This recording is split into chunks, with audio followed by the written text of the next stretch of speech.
saw you on Channel 5. Right. And then I heard about the mission too.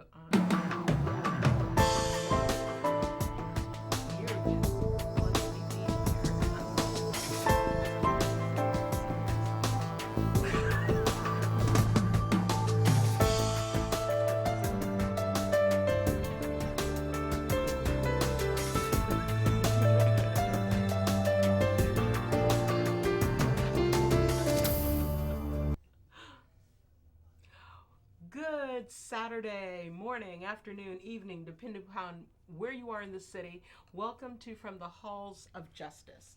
And in the studio, we have with us the Honorable Judge Craig J. Mitchell. And I saw Judge Mitchell running down the street on Channel 5. There we go. I was going to say hello. No, we're in the studio. The first thing I told him is that we weren't going to be outside running down the street, because when I saw him on Channel 5, he was running with his men, and they looked like, Rocky, the movie, the whole thing. And I said, well, no, I can't do that, but I can sit down in the studio on the couch and talk. And I am very honored to have him here with me. Also, he brought two of his men. And Judge Mitchell, if you would be so kind, you want to introduce your men? Absolutely. Two of our long-standing runners would be Brian Langston Right. and Leon Fritz. And I brought them because they are exemplary representatives of what this whole program is about. Absolutely. So when I saw you on Channel 5, the program that we're talking about, it says 100 The Midnight Mission. Okay? And once again, I'm impressed. We didn't have this portion of the show on last time because we ran out of time. However, Judge Mitchell, how many marathons have you run? Between 50 and 60. My God, that's amazing. Okay. That is totally amazing. And your program is something that it just changes the lives of people. And once again, the last time you were on the show, after this program, you touched me, the show touched me, between Leon and Oscar and what you do, and it just changed my life around. I went in the green room and I broke down and cried. I wanted to be a better person. He's like no one else I've ever met before. If I could interrupt. Yes. Every time I show up at the Midnight Mission, every time we hook up to do a run on Saturdays, every time we take a trip overseas, my life is touched. Wow. Okay, so, you don't have a monopoly on that, okay? Well, let's see. I believe now, Mr. Fritz. Yes. You were here before. So how have you been doing? Tell us a little bit about what you've been doing. I'm really growing, and I really appreciate the growth process that's taking place. It's almost a recreation of life. And running has its stages. On any run that we go through, it has its stages. And the stages mimic life, and it's exhilarating. I mean, you have obstacles, you have periods of when you get fatigued, you have periods of when you just feel like you can go forever, but there's a few peaks and valleys, and then there's a leveling off. But it's the completion process of the run that really gives you a high, so to speak. And that's what I really love about this whole aspect. It's the starting, it's the camaraderie, it's the finishing and the completion. And it just mimics what we go through life. Yes. When you get fatigued, you just have to keep putting one step in front of the other. And it's just like life. And this is what I've been learning through Judge Mitchell. I mean, he compels you to action. And that's a term that he used the last time he was here, and I'll never forget it. Compelled to action. Compelled to action. Amen. I like that. My mother's in the studio tonight, and I think she'd like that too. Compelled to action. Yes, he does. And sort of following up with Leon, Leon is probably at the midway point in terms of marathon, in terms of where I see his life. Mm-hmm. He has been at the mission for a good long while. How long at this point, Leon? 7 months. 7 months. Okay, so a lot of the initial difficulties, getting in shape, shedding a considerable number of pounds. 21. Okay. Wow. He's past that point. Okay, he is now, as we were coming here this evening, he was talking about all the various job prospects that he wants to pursue. Mm-hmm. He was talking about the need to be responsible and be self-sufficient. Mm-hmm. And, that's the same thing when you're running a marathon. There's a certain point that you realize the only person that's going to take you to 26.2 is you. Yeah. Okay? And, if Leon has sort of incorporated that message into his life, more power to him. That's powerful. That's Okay. awesome. The thing that stood out for me was your transformation, and you said the big difference there was between going from, was it 6th Street to 5th Street or 5th Street to 6th Street? 5th Street to 6th Street. Tell me about it. 5th Street is, I was stuck on 5th Street for a number of years. That's where a lot of drug use takes place. And I just couldn't get off of 5th Street. Mm-hmm. I don't remember the exact action that I took to get to 6th Street, but I remember showing up at the mission wanting something different, Mm-hmm. And although it's one block, Mm-hmm. I'm a long way from 5th Street today, That's beautiful. and it's awesome. I don't want to trade it for the world. I want to do things that I won't regret. Mm-hmm. And like I was talking before we got here about making sure there's a few things that must take place on a daily basis so I won't have regrets. Exactly. It's communication with family. It's running. It's just being responsible. When I have the ability to do something and I take care of it and I respond to it in a healthy fashion, that's responsibility. Mm-hmm. And that's what I've lacked for a number of years. And Mhm. this is what I'm learning, and this is what I'm grateful for. Wow. Communication with family. That's beautiful. Now, you're a resident at Yes. the mission. So we're going to transform from the residency to Mr. Langston. Tell us, how did you meet Judge Mitchell? So I met Judge Mitchell when I was going to LA Trade Tech. I was taking community planning and economic development, and I kind of had. There was another guy that runs with the mission as well. His name is Rafael Cabrera. We didn't talk too much in class because I was always the quiet person sitting in class. Until one day, the teacher told him to poke at me, like, talk to this guy right here because he never interacts with anybody in the class. Mm-hmm. And it was for a number of reasons why I stayed to myself, like just because like all the struggle I've been through, and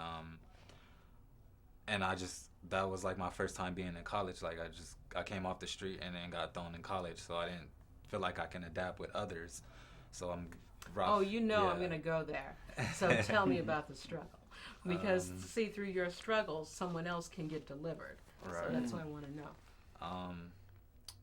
Probably when I was a newborn, my father used to work for Boeing and Northrop, building airplanes, and Right. he would get a check every week and spoil all 6 of his kids, Okay. as well as my mother. So time overpassed, he found out that he had got diabetes and he had got laid off from work, and they weren't trying to I guess they weren't trying to give him enough benefits like to support us, so we end up moving to a smaller house. Like, I guess we still had money. My mom wasn't working, but we were just living off my dad's saving account, to a smaller house. And we noticed that we weren't getting money. We stopped getting allowances. We stopped going out to eat. We stopped just going out to be a family. So we all just started getting miserable. And everybody it just became to arguments and everything because we all didn't know what was exactly going on. And I know for sure I didn't know what was going on. Well, you So weren't it was getting like- the extra benefits. Yeah. You didn't stop being a family, but Right. yeah. So over time, like, we couldn't afford the smaller house, so we had to move to, like, another apartment. So we lived in probably 6 different apartments. And each time the arguments would come up again. There's arguments and everything, people fighting in the house, violence, damaging the property. So that gets us eviction notice, and we had to keep constantly moving. And I'm going to say, in that process of just moving to different cities, Mm-hmm. I was also moving to different schools. So Right. if I'm at a school about to get ready to learn timetables, Mm-hmm. and all of a sudden I have to leave to a different school, and I get to this different school, they're done with timetables. So Okay. it's like I didn't know what to do, and my parents wasn't involved with the education because they had 5 other kids they needed to deal with. Which one are you? I'm the middle child, Oh, bless your so heart. I have 4 sisters and 1 brother. Okay. So they were. So I guess it was harder for them to keep track of all of us. So I began, as I kept switching schools, I started to not. I guess I couldn't keep up with the work. So a teacher, like, it was a mean teacher. One of the teachers that told you you're never gonna be nothing. You're just gonna sit here, like, how you doing. After that, they referred me to special ed. I had no idea what was going on. So I guess I took this IUP test and I got placed in special ed. And during the time of probably middle school, I think, I had friends at that time, so they seen the transition for me go to from out of the regular classes to special ed. Was it good for you? Was it better or worse? I mean, now the outcome is, I'm glad I went through it, but then I was so shameful. Like, my friends will make fun of me now because now I have to catch a shorter bus to school. And I was, like, separate from them. I was in the class with a lot of kids with disabilities, crutches, wheelchairs, and they will always make fun of me. So I will always have to. I became quiet and hid in the shadows and always kept a hood on in the back of the class. And I wanted to really, like, learn, but it was weird because at the same time, they were meeting my needs. And I'm like, man, this is too easy. I'm not that stupid. So I would get frustrated and just sit on my hood on in the back of the class, not knowing that I'm messing up my education. And I had to go through that all through high school because we just had constant moving.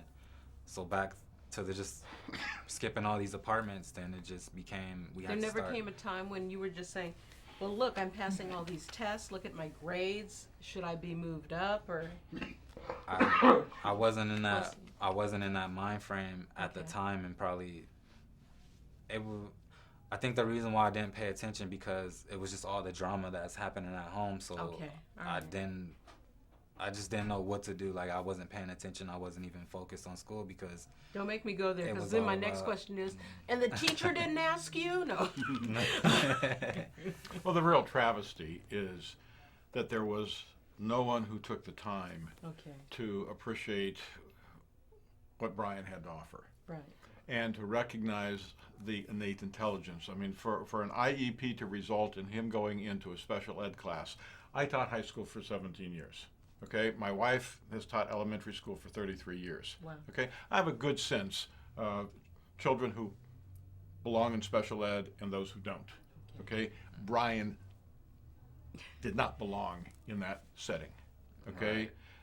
You needed a teacher to say, okay, because of moving from school to school to school and not having the necessary support at home, okay, he has not acquired the skills that he should at a particular grade level, but we need to remediate those skills and not just park him someplace and get him out of the regular classroom. I mean, I have a strong And that's reaction why you're the to judge. that. That's right. And you're right. You are absolute. That's what I wanted to say. And I have traveled with Brian around the world. We've just recently come back from India.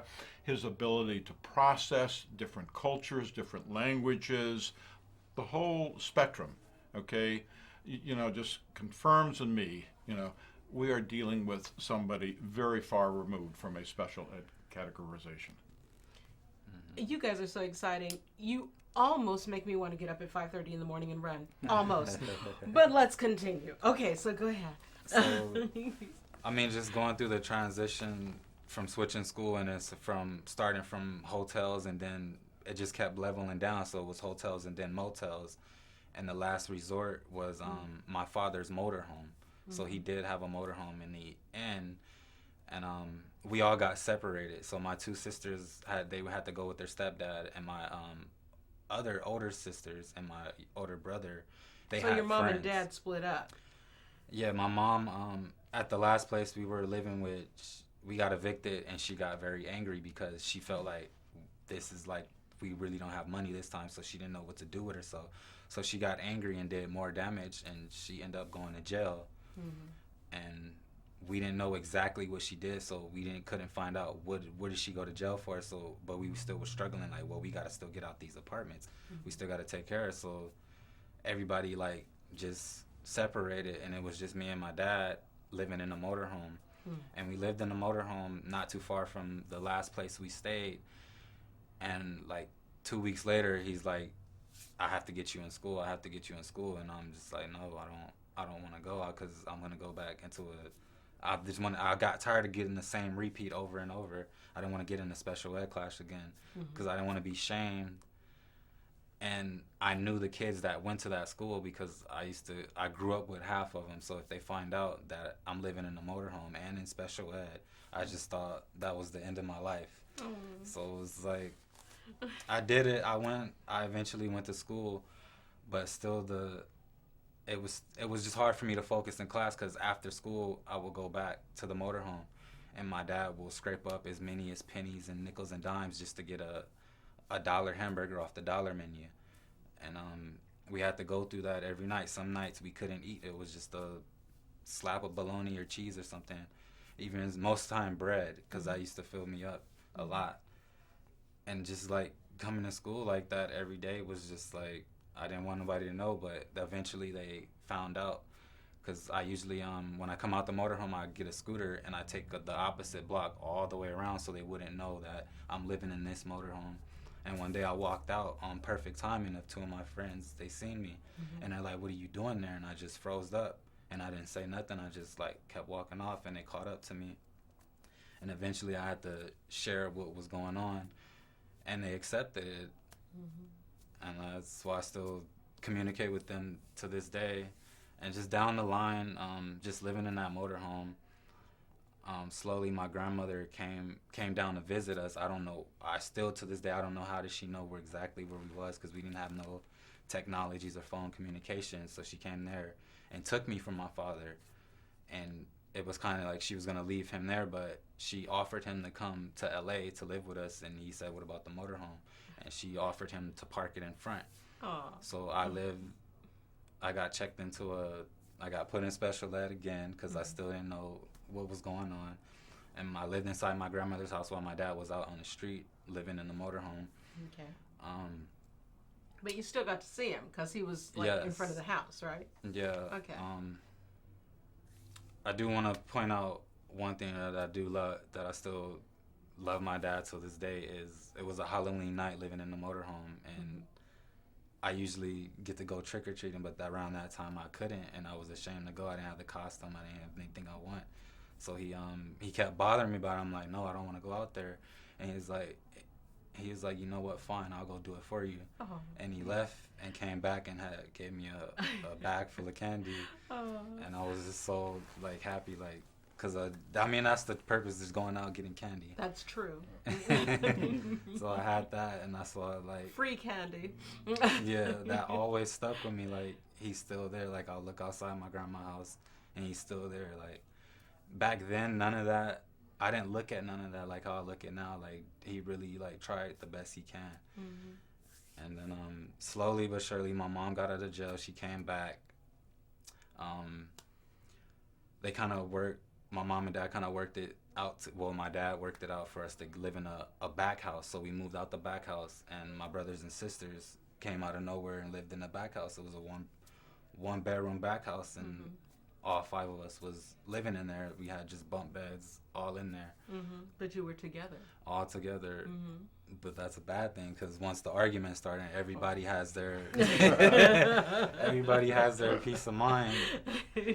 And around that time, I got benefits from my dad. So once I turned 18, I spent the benefits on a car, what a typical teenager probably would do, think he needs a car out of everything. I spent it on a car with a note. Oh. Didn't have any, and I was not thinking. And I was still going, I was in high school too, so I had a car and going to high school. And when the argument started back in the smaller household, I decided to start ditching us, decided to go away from away from home. In that process, they got kicked out of the back house, so everybody split it up again. I don't know where my mother went, but my dad went back to a hotel. And I think my sister had a place, so I think some of them went there. And for me, I was so stubborn, so I slept in my car for like 2 months, and also at my friend's house for 2 months, because I didn't know where to go through, and I just thought anywhere I go it's gonna be an argument. And I really want to get away from that, and I thought I had a car and I could just hop in and drive away. And then after a while, I ran into the wrong influence of friends, so that was like a whole nother like chapter for me that I didn't know what I was doing. I was just giving in to whatever because I just wanted to be in part of something where I didn't have to be shamed, like, which was school. And I just got into that. How old were you then? I think I was 21, still in like 19, 20, 21. And I was just doing whatever they did, or just in the streets just doing whatever, and I was the person with the car, so I was just driving around doing whatever. And then in the end, the car stopped working somewhere, and then I started living with my friend. I was gonna say, did the friends split when the car stopped working? No. Okay. No.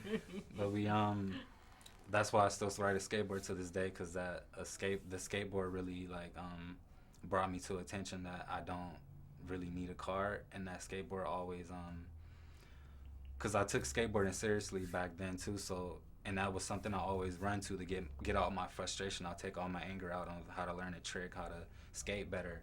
And so that's cool. Why I still my keep mother that thought around. You were cool with the skateboard. She did. She thought you were really cool. And then after all that, I just started to realize, because the way that me and my friend we used to eat, we would go in the grocery store and just eat whatever's in the grocery store. Sometimes we'll fill those little mini baskets and just get lucky, real lucky, and walk straight out. And it'll be a bunch of junk food. And now I wish I would have filled it up with fruits, but that's how I used to eat. And like at a time, one of my friends got caught for doing something stupid, so he went to jail. And I'm like, and that's when I started to wake up, like, dang, he's not even around us no more. He's like really in jail, and we don't have no money. Like, we're just really struggling, and all we do is skate around all day and just eat and skate. We're not trying to do anything. And my car was still parked somewhere that it was safe, because I knew the people of the place. So some days I'll go sleep, and that night I slept where some gang members were walking by, and they were I think they were gonna break into the car, and I was right there in the back seat just laying there, and I was like, I really got scared, like, this is it, like, this is the time. Like, I knew everything was gonna go downhill, but it wasn't. So I just closed my eyes and started praying to God, like, please get me out this situation. The first opportunity you give me, I'll take. And that next day, a friend of mine introduced me to a place to get my high school diploma and work 2 months and on and off. So I think I was 21, 22, and I was able to get my high school diploma instead of the GED still. So was that through the job corps? LA Conservation Corps. LA Conservation Corps. So I joined them. The thing is, I always showed up to school. I just never didn't understand it. So I had all my credits on point. So I only had to do 2 months of school to get my high school diploma. But the only thing is the Casey test is where you pass. The proficiency test, right? And that's the test that I've been running from all my life, because it's not what you just learned in the class, it's what you learned over time. And I couldn't, just all that stuff happening, switching schools, I couldn't apply that to the paper, so I would get frustrated and I'll walk out the test, like, and that was the last time I was in high school. I walked away from that test, and I just, like, I gave up that day. But just back to the story, I got in this program. I passed the test with a little bit of help. And the help I had was somebody that I told my story to, and Craig felt like like, what, you've been through all this, you didn't have to go through, I don't see none of this in you, like, I'm gonna really help you get through this, like, you just have to show up and get the homework and stuff done. And I've listened, and I actually So got was to he a pass the teacher? Yes, he was a teacher there. Yay, teacher. He listened. Yeah. Well, he was special ed teacher. He Okay, had to but- meet my needs, but Yeah. he was there for me. So I passed the test. I got to work. I started planting trees throughout Los Angeles. And another position came up to, it's called Animal Rescue and Recovery for the marine life in Redondo Beach. So I applied for that position. And that's when I ain't gonna lie, when I got that job caring for the animals, that's where I started to develop feelings. I don't know where they came from. So it started with animals, and then I did that for 2 years, just rescuing animals, rehabilitating them, and throwing them back in the sea and just feeding them every day. And another position opened up with something I had to do with technology, computers, and I always loved computers, just taking them down and putting them back together. Really? Yeah. Wow. And I applied for that position, and I got it. And also at the same time, when I did get my high school diploma, I'm gonna say it like this, they threw me into college. Like, it was that's the thing I did like, that you were forced to go to college, like at least take one class, and that one class was just to how to get your career going. And they'll be like, well, what do you want to do? And they'll put you on this path, and the path was community planning and economic development. Because I just thought, like, after I prayed to God, any opportunity you give me, I'm going to take advantage of it, because I thought my life was over with, so I thought I got another chance to do something right. So that's why I wanted to give back to the community in any possible way, and I took that course. And through those courses, that's where I met the guy named Raphael, which is one of the runners. And I came in there I was just sitting in all these classes with all my stress, just still like kind of sitting in the back, but I slowly got smarter and just started sitting in the front to see what happened. Wow. And this is what happened. I sat in the front. Raphael came and bothered me. And he's like, man, what's wrong with you? I'm like, I was trying to keep it, like, because I was still having problems with reading and understanding and present and just talking to people. I didn't know how to talk to anybody. I didn't know how to start a conversation. And he would just pick at me, and I'm just like, I didn't know what to tell him. I'm like, because I go through a lot, man. I'm stressed out. He was like, well, you know, what I do to get my stress off is I run in the morning. I'm like, oh. And we just got on that subject. He was like, you know what? You should run with me in the morning. I'm like, all right, I'll do it. And did he run at midnight or in the morning? midnight mission. Okay. I knew Raphael. Raphael I met in state prison. Raphael did 29 years and 7 months in state prison. Wow. Okay, behind a first-degree murder conviction. Okay, so here is a person who generally society would say, we have no interest in you, we're going to throw you away. Okay, and this is the person who reached out to Brian and said, Brian, you got to get out of your shell. All right. Okay, and he was the connection that hooked Brian and I up with one another. You know, so I mean, just the incredible good fortune and, you know, things that you just couldn't write about. The Midnight Mission. Okay. Wow. Yeah. Wow. I want to say one thing that you'll probably like. Once he told me the time, he said, Okay. what time? I'm like 6 in the morning. And I'm like, in my head, I'm like, okay, I'll be there. But I lied. I wasn't really going to be there because of the time. So that next day, he showed up and did a speech, and I'm like, all right, I'm going to go, because his story has some similarities to mine. And I just wanted to know how he got up out of it. So I told the teacher I got to go use the bathroom, and caught him in the hallway and talked to him. Awesome. And we walked down the hallway together, and yeah, that's how it started out. Midnight Mission. Judge Craig J. Mitchell. Awesome. Thank you for being here on From the Halls of Justice, Local Channel 36. We love you. Thank you for being here. See you next week. Yeah. Tune in. That was cool. I didn't Oh know my that. God. Yeah. And every person, 28 minutes. you know, they have their own story. Okay. That is awesome.